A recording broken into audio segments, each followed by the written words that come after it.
והוא אחד בן שני, לעם שילוח להכבירה, בלי ראשית, בלי תכלית, ולא עוז ועם ישראל.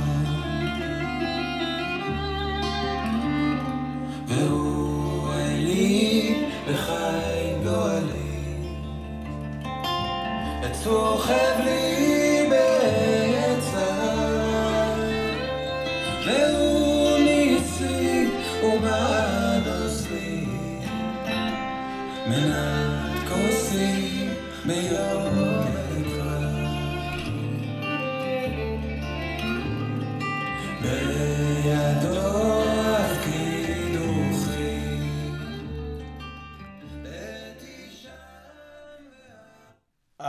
Good vach, my holy sisters and brothers. Shavua Tov, a good week to you. We're coming out of Shabbos. We're heading into the week that contains Yom Kippur. These are still the days of awe. This was Shabbos Shuvah, and we're coming out of it to do some beautiful learning together. What could be better? Let's light up the darkness. That was, by the way, Adon Olam by the Moshav Band from their album Shabbat, Volume 1. That was Scarborough Fair melody, right? From Simon and Garfunkel. I hadn't heard that song in so long, and I'm like, wait, that's Simon and Garfunkel, that melody. I'm going to have to talk to those guys about that. That's so cool.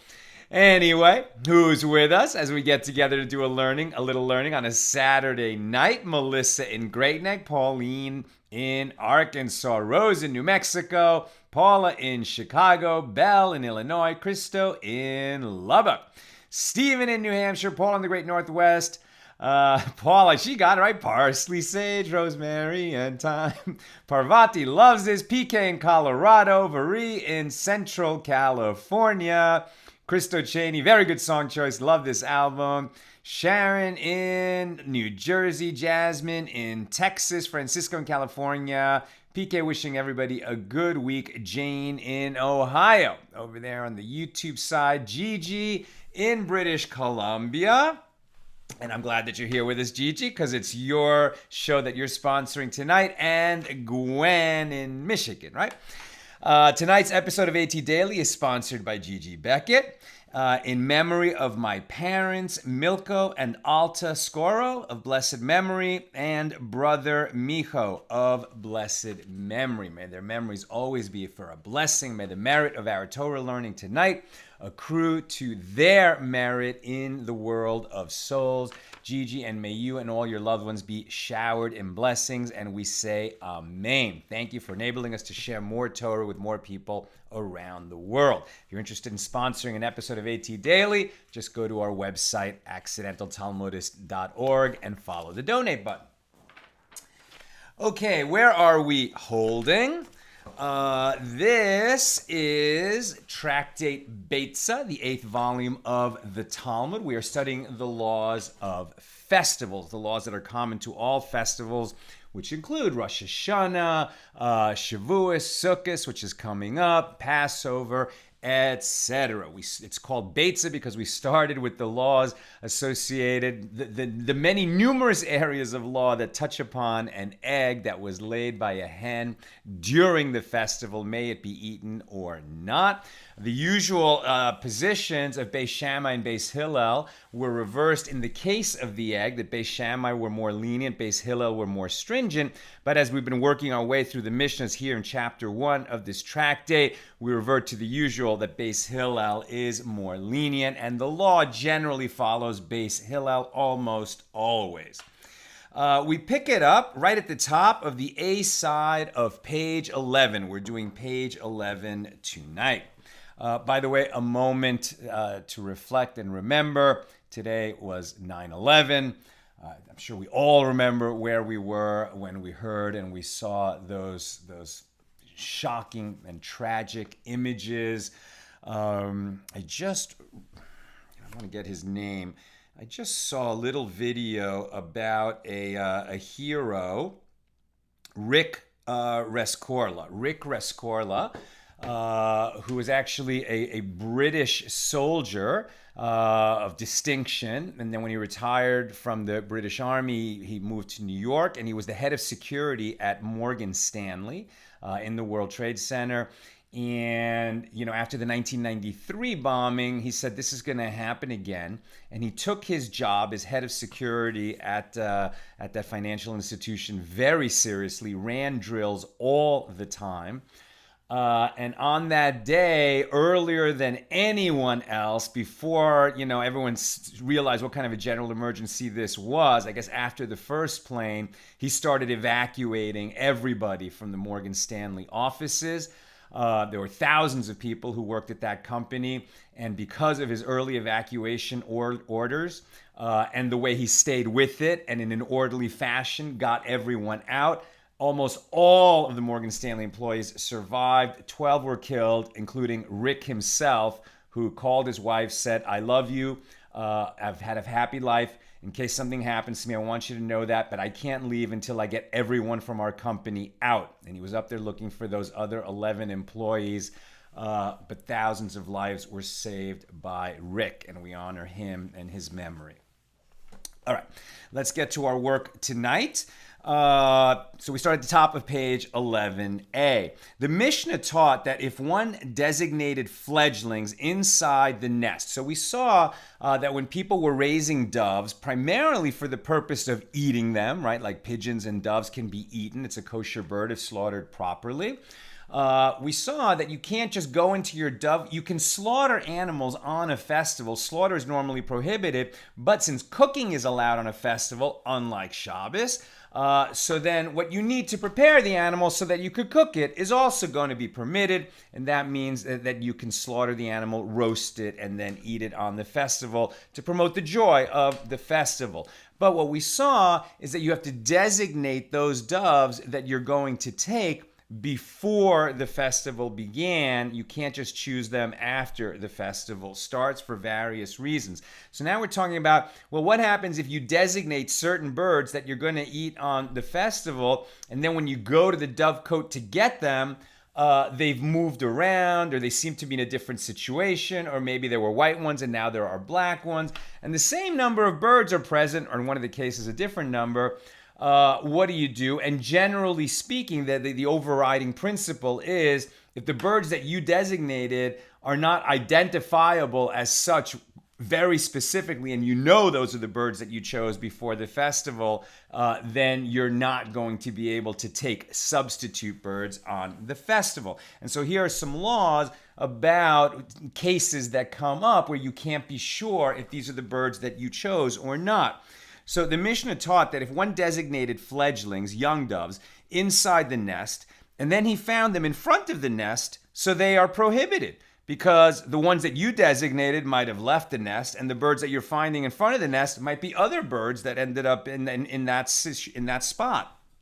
And the Gemara comments, let us say that this supports the opinion of Rabbi Hanina, as Rabbi Hanina said, in a case involving a majority and an item that is near, one follows the majority, even though it's very likely that the birds that are now in front of the nest were the same birds that were yesterday were in the nest. The fact is, the majority of birds in the world are not the birds that you selected. And it's very possible that your bird flew away and another bird came in, from a nearby dovecote, from another situation, from another window in your dovecote, etc. And so you can't be sure that this bird, just because it happens to be near the location where the ones you picked, if you don't have identifying marks, if you didn't put a little tag on it or something, you can't be sure the bird is prohibited. Since doves from the outside world are more numerous than those that one designated, the assumption is that these fledglings are from the majority and therefore they are prohibited. Abaye said, in refutation of this claim, so he's arguing with Rabbi Hanina, here we are dealing with a ledge affixed to the front of the nest where all the doves gather. Therefore, the principle pertaining to a majority and an item that is near does not apply to this case. Rava said, here we are dealing with two nests, one above the other, adjacent nests rather than any two nests. And it is not necessary to state that in the case of one who designated the fledglings in the lower nest, and he did not designate those in the upper one, and he found fledglings in the lower one, but there were no fledglings in the upper one anymore, that all the fledglings are prohibited. And the reason is that we say these that were in the lower nest could have gone off into the outside world, while these that are present are the ones that were in the upper nest before, and they drag themselves down to the lower nest. So there's no way that we can assume, now that the upper nest is empty, that the birds in the lower nest were actually the ones that were in the lower nest yesterday.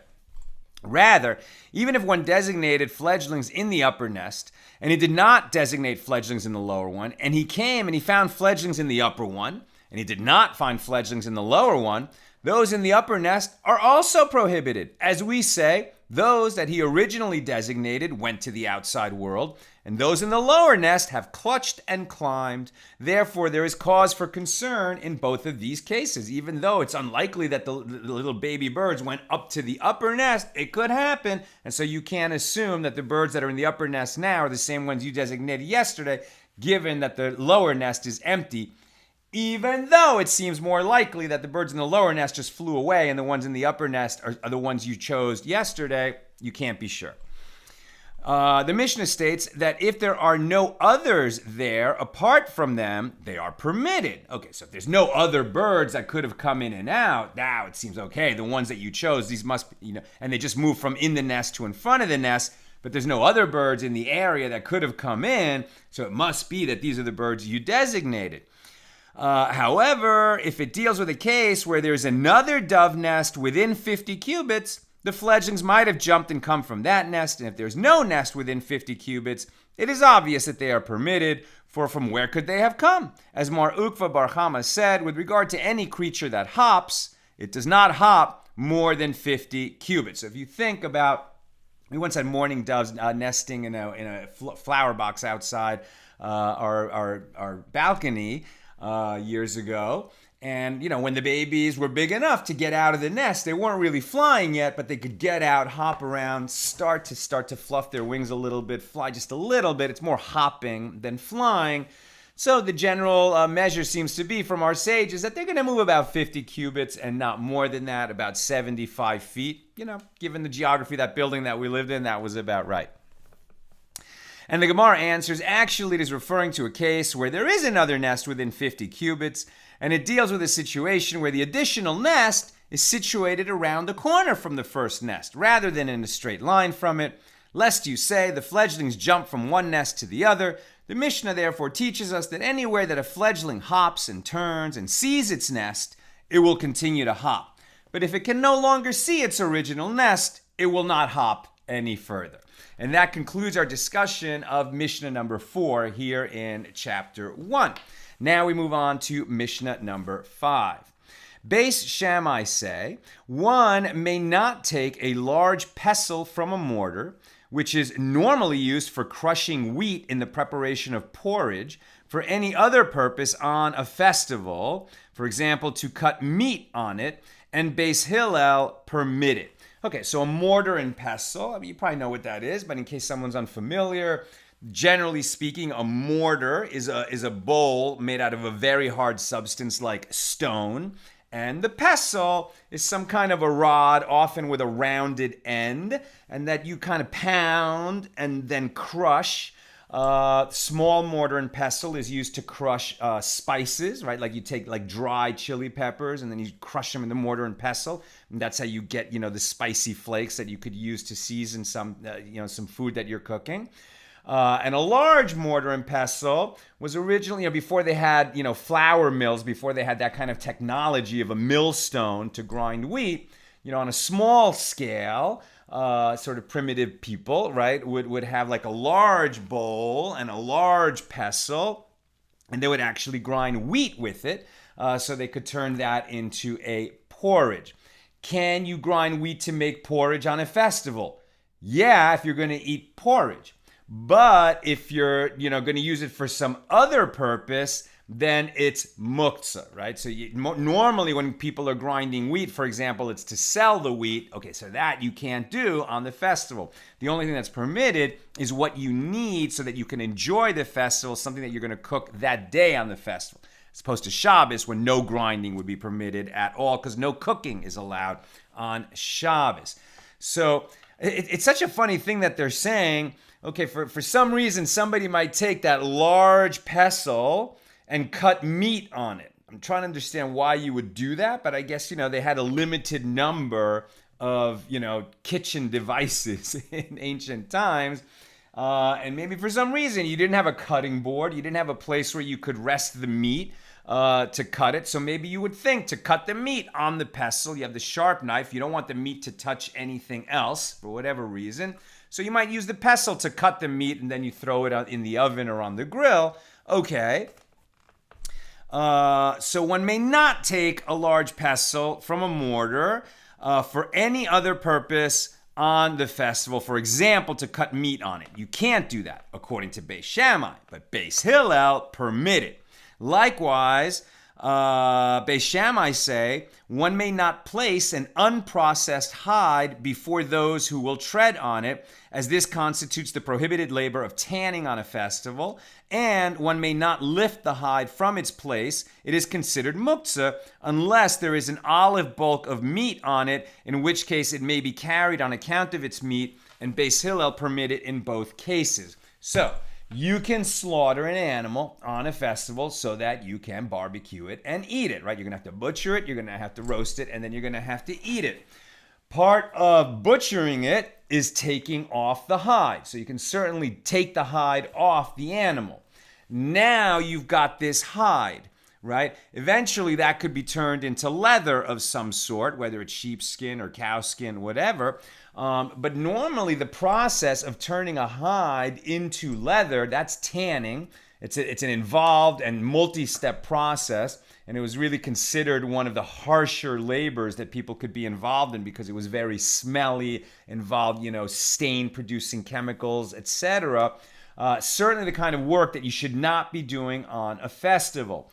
However, if you have a 3-day festival, like 2 days of festival and then Shabbos, and during the festival you slaughtered that animal, you flayed it, now you have that skin. If you don't do something to it to sort of, preserve it in the state where it is now, first of all, it's going to smell really bad by the end of the 3 days, and it's going to be ruined, and you're never going to be able to use it for its hide.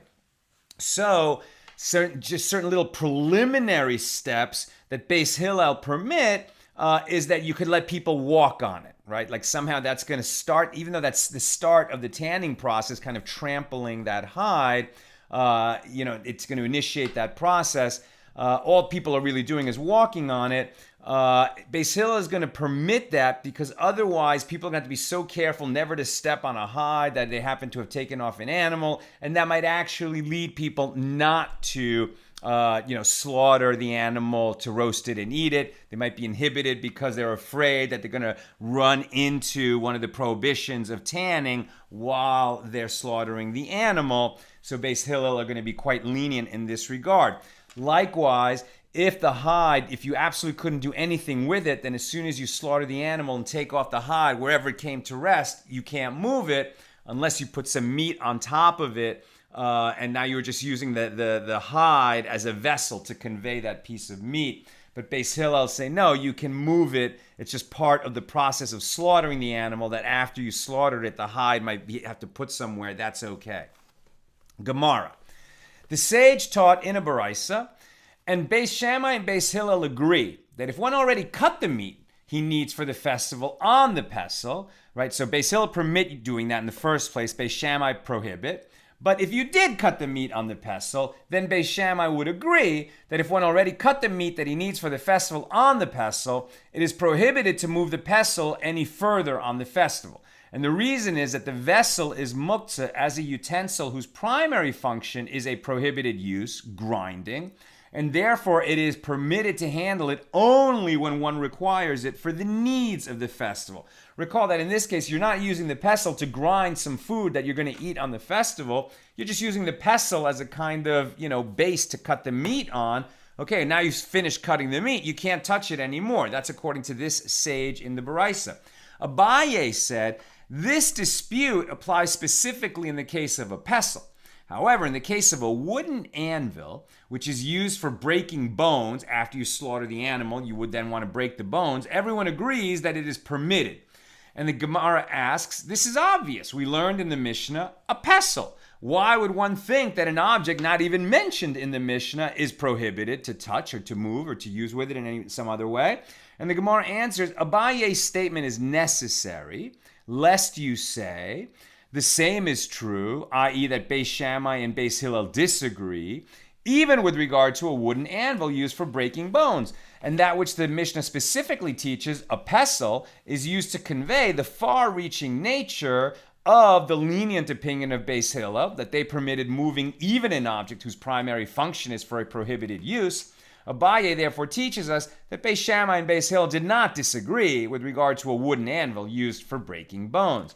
Some say a different version of the previous discussion.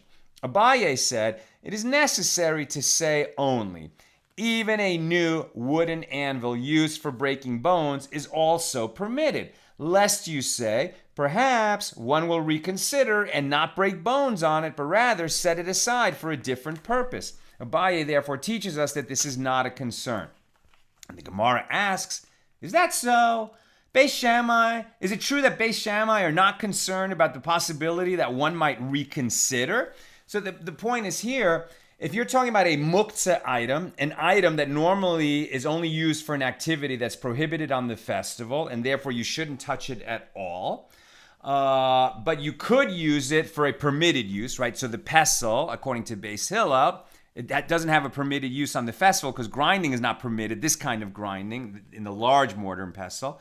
But you could use it to cut meat on top of, so you could take it for that, right? And so now Beis Shammai are expressing a concern, well, if we let you touch things because you might use them for permitted use on a festival, however, you might pick it up and then change your mind, and then you didn't use it for the permitted use, so then you violated the rabbinic ordinance called muktzah, that you shouldn't even touch things whose primary purpose is for a prohibited use on a festival. So now it was just stated that Beis Shammai are not concerned about the possibility that one might reconsider. But isn't it taught that Beis Shammai say, on a festival, one may not lead a butcher with a knife in hand to an animal located far from him so that he can slaughter it, nor may one lead an animal to a butcher with a knife, lest he reconsider, in which case he will have handled the knife unnecessarily. Right? A knife that you use for cutting your food on your plate, of course that's permitted use on a festival. A knife that's used for slaughtering animals, you can't touch it because normally that's the work of the week. If you're going to slaughter an animal that you're going to, then roast and eat that day, yes, you can pick up a butcher's knife. But there's a possibility that what if you, bring this butcher with his knife, not only did he touch the knife, but now he carried it through the public domain. That's also normally prohibited, to carry an object through the public domain on a festival in the absence of an Eruv. But it's going to be permitted if for sure at the end of that little journey, he's going to get to an animal that's going to be slaughtered and eaten. But they're concerned that, the person might, lead the butcher with his knife there and say, let's not slaughter this animal today. The truth is, it's not big enough for the needs of my guests, so let's not bother at all. And now the butcher carried a knife through the public domain and he touched a muktzah object, all to no avail, and so those are transgressions, and you shouldn't have got him into that situation. And it seems that that's how Beis Shammai hold. Lest he reconsider, in which case he will have handled the knife unnecessarily, which is prohibited. And Beis Hillel say, one may lead them from one to another. You can lead an animal to a butcher. You can lead a butcher with his knife to the animal, as they are not concerned about the fact that one may reconsider and then the knife was handled unnecessarily. What is the law on this? The halacha is, it is permitted to bring an animal or a knife to a butcher. One is even permitted to carry an animal on one's shoulders in order to bring it to the butcher.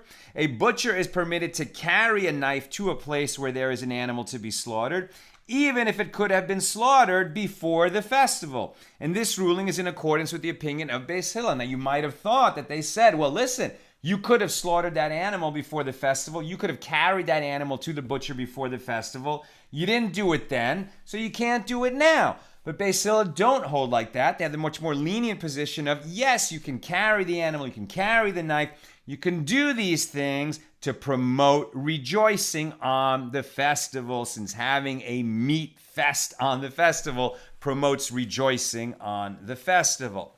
By the same reasoning, Beis Shammai say, one may not bring spices or a pestle to a mortar, nor a mortar to spices and a pestle, as he might change his mind, and he will have handled these utensils on the festival for no purpose. But Beis Hillel say, one may bring one to the other. There is no concern that he may reconsider. This shows that Beis Shammai are in general concerned that one might reconsider, as they prohibit one to handle items for this reason, and it shows that Beis Hillel are not concerned that one might reconsider. And hey, keeping it spicy on the festival, having well-seasoned foods that you're going to cook on the festival is a big part of rejoicing on the festival. Now, the Gemara contradicts this. How can these cases be compared? Granted, in the case of an animal, one is liable to come to reconsider, as he might say, let us leave aside this animal as it is thin, and we will bring a different animal that is fatter than it. With regard to a pot too, one is liable to come to reconsider, as he might say, let us leave aside this pot of cooked food as it requires spices and would take a great effort to prepare it, and instead I will bring a different one that does not require spices and it can be cooked as it is. However, here, with regard to a wooden anvil used for breaking bones, what is there to say? Will one reconsider and not break the bones? Since he has slaughtered an animal, it stands ready for its bones to be broken. It cannot be eaten any other way. You need that wooden anvil to break the bones. Why would you think that Beis Shammai would say, don't move that wooden anvil because he might reconsider? There's no need for that concern. Next subject. It was taught in the Mishna that Beis Shammai say, one may not place an unprocessed hide from the animal that you slaughtered. You took off its skin. It's an unprocessed hide. And Beis Shammai say you can't place that unprocessed hide before the one who will tread on it. The sage taught, and Beis Shammai and Beis Hillel agree, that one may salt meat for roasting on this hide. And there is no concern that some of the salt will fall on the hide, which would be similar to tanning the hide, or the first step in tanning the hide, by salting. Abaye said they taught that one may salt meat only for roasting, in which case it is not salted very much. However, in the case of meat for a pot, i.e. for cooking, the sages did not say that one may salt it on the hide, as the meat must be well salted on all sides before cooking, and a large amount of salt will inevitably spill onto the hide. Remember, they said that you could put the hide in front of people where they're going to walk over it. They didn't say that it's permitted to salt the hide. That's too much like tanning. What you could do is, you're going to roast that meat. Like when I barbecue steaks, I put salt on both sides of the meat before I barbecue it. Yeah, you could do that over the hide and some salt will fall on the hide. But if you're talking about like it's going to be, cooking in a pot, which you're going to really salt that meat heavily, and so a lot of salt will spill onto the hide, accidentally, that helps you because the hide is now salted, they're not going to permit that. And the Gemara asks, it is obvious that one may not salt meat for cooking in a pot, as we explicitly learned in the Tosefta, for roasting, not for cooking, right? For roasting in the oven, not for cooking in a pot like a stew. I'm not sure why that distinction. And the Gemara answers, this comes to teach us that even the permission to salt meat for roasting applies only if one does so in the usual manner. However, if one salts it in a manner of meat salted to be cooked in a pot, which requires more salt than is necessary for roasting, it is prohibited. And the sages taught on a festival one may not salt the fats of an animal, which is done so that they will not decompose and emit a foul odor. And this is true even if the animal was slaughtered on the festival. And one may not turn them over. The fats are unfit for use on the festival, so they're muktzah. You can't eat them. They're prohibited fats of the animal. They can't be eaten. So once you remove them from the animal that you slaughtered, you just leave them right there. They become muktzah. They have no permitted use on the festival, so you shouldn't touch them at all. They said in the name of Rabbi Yehoshua, one may spread the fats out in the wind on pegs to prevent them from decaying. What is the law on these two issues? Salting a hide. It is permitted to lightly salt meat for roasting while it is placed on the hide of an animal that has been slaughtered on a festival. One may even salt meat on various spots on the hide in this manner in order that the salt should fall on the hide and preserve it, as stated in the Beitzah. With regard to fats, it is prohibited to salt the fats of an animal slaughtered on a festival, nor may one turn them over and spread them out on pegs in the wind. However, it is permitted to remove the fats from the place of slaughter if that's your kitchen and you don't want it to end up smelly in there.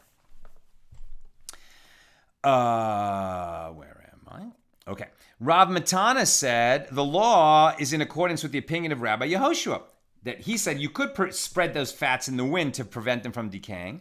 And some say that Rav Matana said the halakha is not in accordance with the opinion of Rabbi Yehoshua.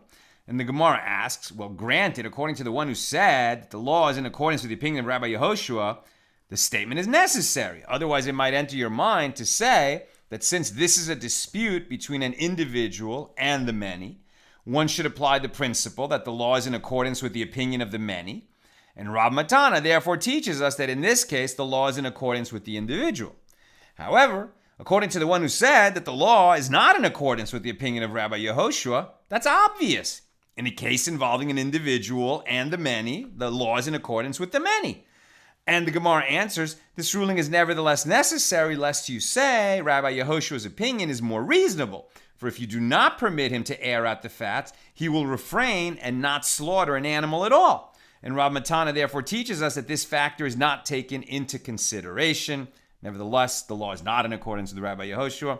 And the Gemara asks, and in what way is this case different from placing a hide in front of those who will walk over it, who will trample on it, who will tread on it, which Beis Hillel, whose ruling is accepted as the halakha, permit for the very reason that if one is not allowed to do so, he will refrain from slaughtering animals on the festival.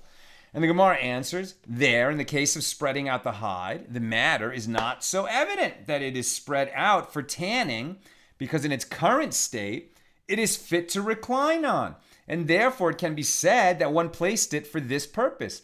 However, here with regard to fats, he himself might come to say, what is the reason that the sages permitted it to me so that it will not emit a foul odor? If so, what is the difference to me if I spread them out, and what is the difference to me if I salt them? And this reasoning will lead one to salt hides, which is for sure prohibited. Spreading them out also turned out to be prohibited, but according to one opinion, spreading them out is permitted, salting them is not. If he doesn't understand why, he might come to salt them, which is definitely prohibited. And in the end, they prohibited both ways of dealing with those fats. They're muksa, don't touch them except to remove them from the place of slaughter. And finally, Rav Yehuda said that Shmuel said a person may salt on a festival several pieces of meat at one time, although he requires only one piece, as it is all one act of salting. And Rav Ada bar Ahava would employ artifice and salt bone by bone. After salting one bone, he would say, I prefer this one instead, and then he would thereby salt all the meat in his possession. That concludes our discussion of Mishnah number 5. Now we'll read Mishnah number 6, which is short, and then open the discussion of Mishnah 6. We're near the top of the B side of page 11. Mishnah 6. Beis Shammai say one may not remove the shutters, Turisin, of a store on a festival due to the prohibition against building and demolishing. And Beis Hillel permit one not only to open the shutters, but even to replace them. So what's interesting here is when they talk about a shop, they're talking about in the marketplace. And the marketplace in ancient times, very rare to have, like a strip mall or a standing building that has the function of being a shop. Usually what there was market days, which was not every day, but there was the day when the sellers would come to the marketplace.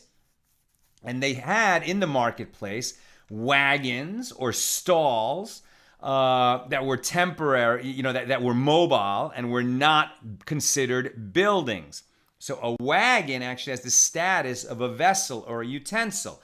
Opening that wagon for business, as it were, what would you do? You would remove the shutters that keep it locked and safe, so the shopkeeper's wares are not stolen at night. Why would they open a shop on a festival? You can't do business on a festival. There's no exchange of money on a festival. Even for the needs of the festival, you can't buy and sell stuff on a festival. That's a bridge too far in terms of being permitted to to do what you need in order to cook a nice meal on the festival. You can't be buying and selling stuff. So why would the shopkeepers be allowed to remove the shutters from their stalls or wagons so that people could have access to the spices? Because they need the spices to cook the meals for the festival.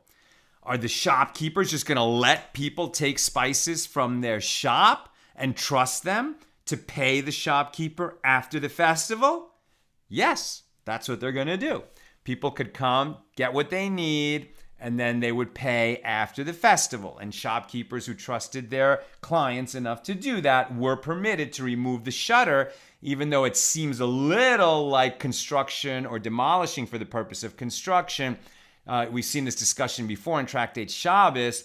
Can you put shutters on a window or take shutters off a window on Shabbos? Certainly you can swing shutters open if they're hinged or attached by a rope, right? But if you're placing the shutter in the windowsill, isn't that a little bit like construction?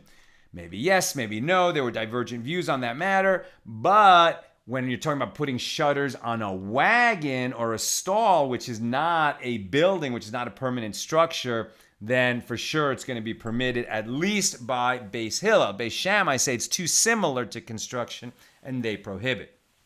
The Gemara asks, what are these shutters? Ula said this is referring to shutters of shops. And the marketplace shops or stalls were large crates or wagons, not buildings. They were closed at night with shutters. The shopkeepers would open the shutters on the festival so that people who did not manage to finish all their festival preparations before the festival could take the articles they required and settle accounts with the storekeeper later. Beis Shammai and Beis Hillel disputed whether the shutters may be opened and closed on the festival itself. And Ula said, with regard to three matters, the sages permitted an action whose end result is undesirable in order to encourage a desirable initial action, right? So they permitted these things because they wanted the immediate benefit of enabling people to rejoice on the festival, even though it would create problems later. And these are the three matters. First, they permitted spreading out the hide of an animal slaughtered on a festival before those who will tread on it, which is a stage in its tanning. And this was permitted because the sages wished to encourage slaughtering the animal to enable celebration on the festival. The second case, the sages permitted the replacement of shutters of shops on a festival so that the store owners could supply the festival requirements for those in need. Remember, if you said to them, well, you could take the shutter off, because that's what people need to get the spices so that they can finish their cooking. Now they've got what they need for their cooking, so shopkeeper, you can't put the shutter back on your cart because that's too much like construction. Well, what would that lead to? That would lead to the shopkeeper saying, well, I'm sorry, I'm not going to open my store to help these people out because then I have to leave it open to anybody passing by can steal my spices, so I'm not going to open it at all. So Beis Hillel said, no, of course, you can open it, pull the shutter off, give people the spices that they need, and then you could put the shutter back. And the third permitted action is the replacement of a bandage in the temple. If a priest had an injury on his hand, he would have to remove the bandage while performing the temple service, as it is prohibited for any item to interpose between his hand and whatever he must handle as part of the temple rite, like bringing a sacrifice on the altar in the temple. After concluding his temple service, he was allowed to replace the bandage on Shabbos, despite the fact that this is ordinarily prohibited, so as not to discourage him from engaging in the temple service. Why would changing a bandage, replacing a bandage, be prohibited on Shabbos? We saw this back in Tractate Shabbos, that generally speaking, medical procedures of a non-emergency nature, obviously to save life, or even if a complication could arise that could possibly lead to a danger of life, it's okay. But when you're talking about, stuff that really doesn't need to be done that day, the sages prohibited it because, healing, especially in the old world, in the ancient world often involved grinding, right? Grinding medicines. That's going to be prohibited on Shabbos and on the festival. And it might have involved, harvesting leaves to make like an amulet little bag that they use for medicinal purposes, and cutting off those leaves. That's also prohibited labor, even according to Torah law. And so they generally prohibited medicinal, totally, non-emergency, non-life-threatening procedures for non-life-threatening things were prohibited. However, that kind of rabbinic ordinance to keep you from coming to violate a Torah law, but the rabbinic ordinance was don't do these things like replace a bandage or take medicine for non-life-threatening things. Those kind of rabbinic ordinances will not apply in the temple. Why? Because the priests know very well what's permitted and what's not. They won't come to violate Torah law by accident, especially with respect to matters of the temple itself and their sacrifices and the other procedures of the temple. So generally speaking, rabbinic ordinances did not apply within the temple, because the priests themselves were trusted to stay within the bounds of Torah law without the help of rabbinic ordinances. I'm almost done, so if you got questions or comments, get them in. And Rechava said that Rabbi Yehuda said there is also one other matter, i.e. another instance where the sages permitted an action whose result was undesirable in order to encourage a desirable initial action. And this concerns a chaver, a member of a group that is meticulous with regard to the laws of ritual impurity, who opens his barrel of wine or prepares and begins to sell his dough to pilgrims for the sake of the festival. And this is according to the opinion of Rabbi Yehuda, who said he may finish selling all the bread made from that dough and all the wine in the barrel. Wine or dough sold to the general public is usually classified as ritually impure because it might have been touched by an Am Haaretz, one who is not careful, an ignorant person who is not careful with regard to the laws of ritual impurity.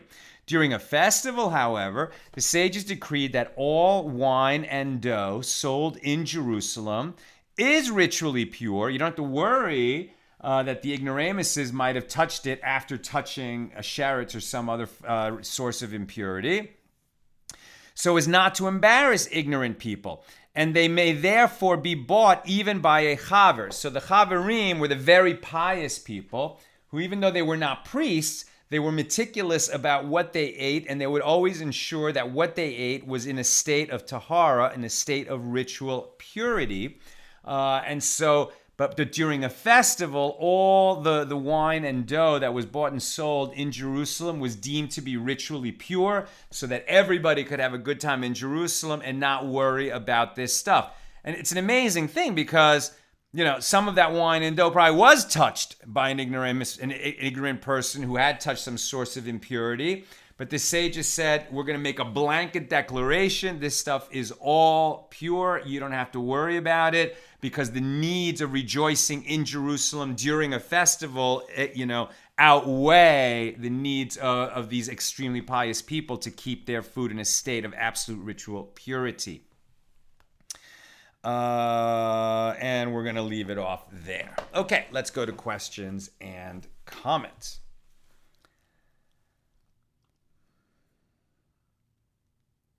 Okay, I have a question from Nina.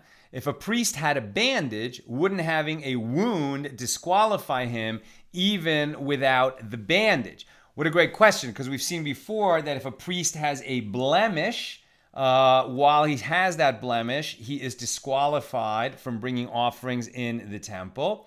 But it seems like a cut is not going to be a disqualifying blemish. Like a wart. A wart is a disqualifying blemish while he has that wart until the wart goes away.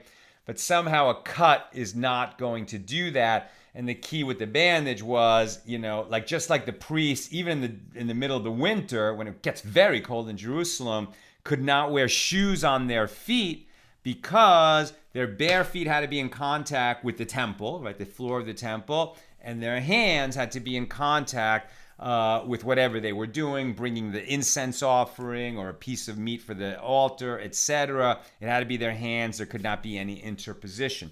So interesting that a cut obviously was not a disqualifying blemish since we have that law.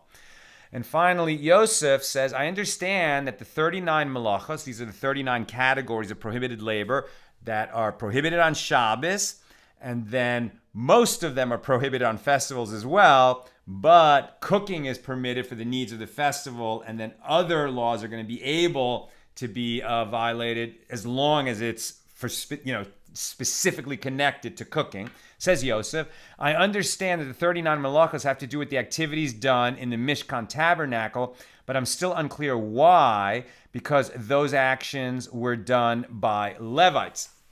And I think what's going on there is because in the Torah, it says, it doesn't say what kind of work cannot be done on Shabbos.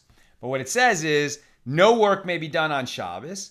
And I don't know if there's an adjective in the Torah, like occupational work or servile work or not, but at any rate, the sages interpreted that work would be constructive work. And what kind of constructive work? Because that command of no work on Shabbos, it's repeated a few times, but one of those times is in the midst of building the tabernacle. Right? So in other words, building the tabernacle had to stop for Shabbos. And building the tabernacle was not restricted to the Levites. The Levites, performed certain labors as sort of assistants to the priests. Really, it's the priests who do all the major actions in the temple.